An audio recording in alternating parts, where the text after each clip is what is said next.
No estaba ciego, simplemente quería desesperadamente no ver.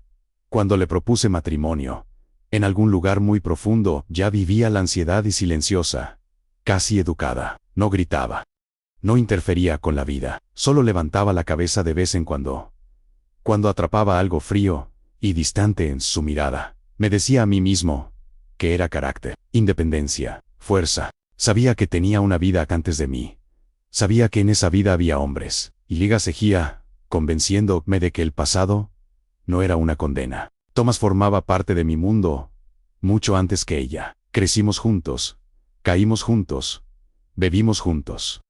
Compartimos silencios juntos. Confiaba en él como se confía en un hermano. Por eso los celos nunca se me pasaron por la cabeza. Por eso, no noté las pequeñas cosas, las miradas prolongadas, las bromas demasiado familiares, la facilidad con la que compartían el silencio. La verdad apareció por accidente. No como un trueno, como un cuchillo colocado sobre la mesa. Una frase, una voz ajena, una media risa al bueno. Ya sabes, ella y Thomas, en aquel entonces, antes de la boda, recuerdo cómo me zumbaban los oídos, como si el mundo de repente se hubiera vuelto acolchado y opaco. No comprendí las palabras de inmediato, solo la sensación de que algo dentro de mí se derrumbaba sin hacer ruido. Ella se acostó con él, con mi mejor amigo, justo cuando ya me estaba diciendo sí. No sentí ira, solo shock y una extraña sensación de alivio, porque el rompecabezas finalmente encajó. Recordé todos los momentos que antes parecían insignificantes, las sonrisas, las pausas, la forma en que Thomas entraba demasiado fácilmente en nuestro espacio. Me recordé a mí mismo justificando todo lo que no encajaba en la imagen en la que tanto quería creer. Cuando le pregunté, no lo negó, lloró. Dijo que había ocurrido antes, que no significaba nada, que me había elegido a mí. Pero entonces entendí.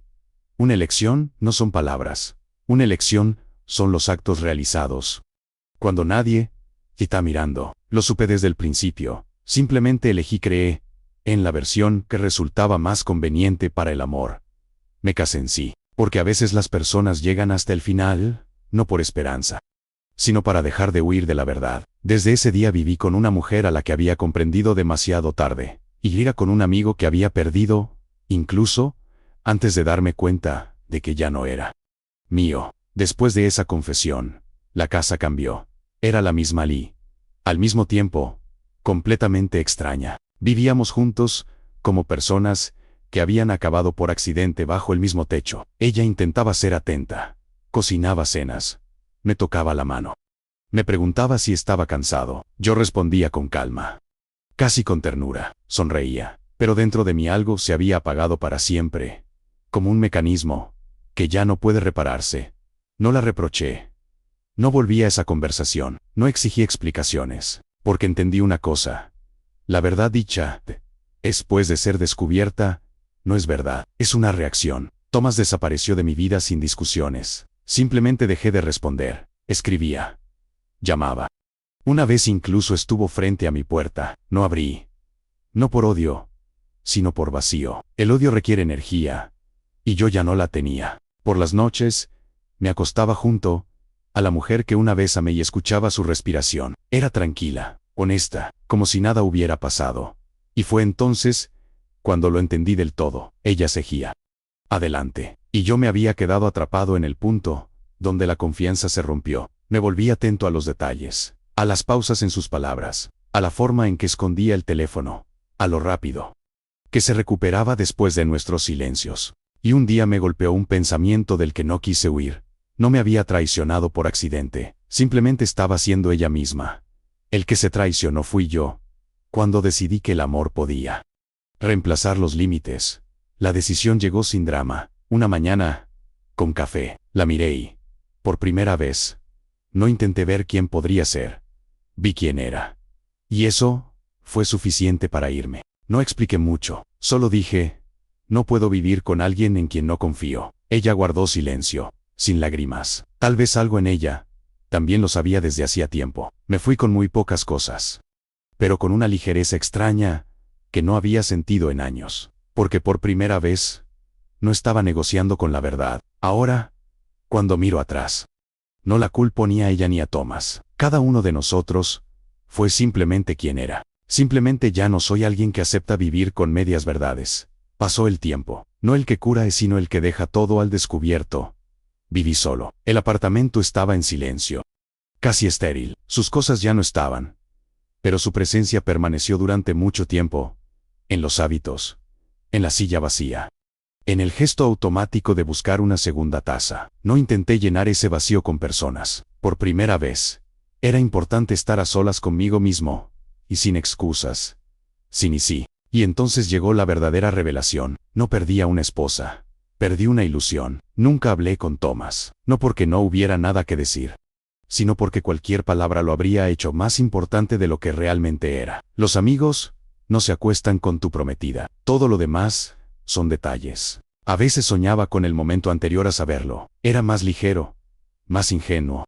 Vivía en una versión del mundo donde la confianza no necesitaba pruebas. Me despertaba sin arrepentimiento, solo con un asombro silencioso ante lo fácil que es vivir en una mentira, cuando esa mentira promete calor. Empecé a notar a otras personas, no mujeres personas, aquellos que hablan de frente, que no se adornan con los sentimientos ajenos, que no necesitan secretos para sentir su propio valor.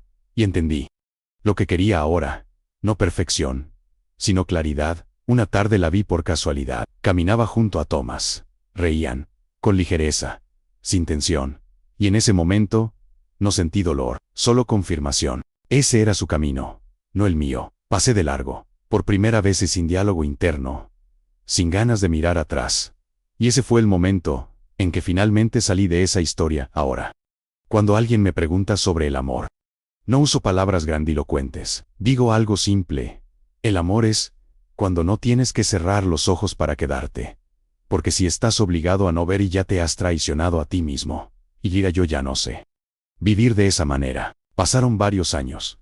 Aprendí a notar el silencio, ese que no asusta, sino que habla. Aprendí a ver a las personas tal como son, y a aceptarlas sin intentar cambiarlas ni corregirlas. Ella a veces regresaba a mi memoria, no como dolor, sino como una lección. La recordaba no con el deseo de traerla de vuelta, sino como un ejemplo de lo que ya no quiero. Y Thomas ya ni siquiera recordaba el sonido de su risa, solo quedaba un extraño matiz de alivio, la sensación de que ahora sé que es realmente la confianza y cómo no cambiarla por ilusiones. Una noche me senté en el balcón, mirando la ciudad brillar con millones de luces.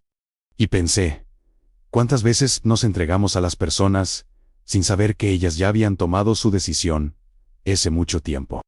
¿Cuántas veces cerramos los ojos porque tenemos miedo a la verdad? Exhalé. Y sentí libertad, no la que nace de la venganza o de decisiones impulsivas, sino la que ser cuando te eliges a ti mismo, por primera vez sin miedo, sin arrepentimiento. Ya no tengo miedo de saber. Ya no tengo miedo de ver. Lo más importante. Ya no tengo miedo de seguir adelante. Porque ahora lo sé. La verdad no es lo que causa dolor. La verdad es lo que te libera. Y sigo caminando, dejando atrás todo lo que una vez me rompió.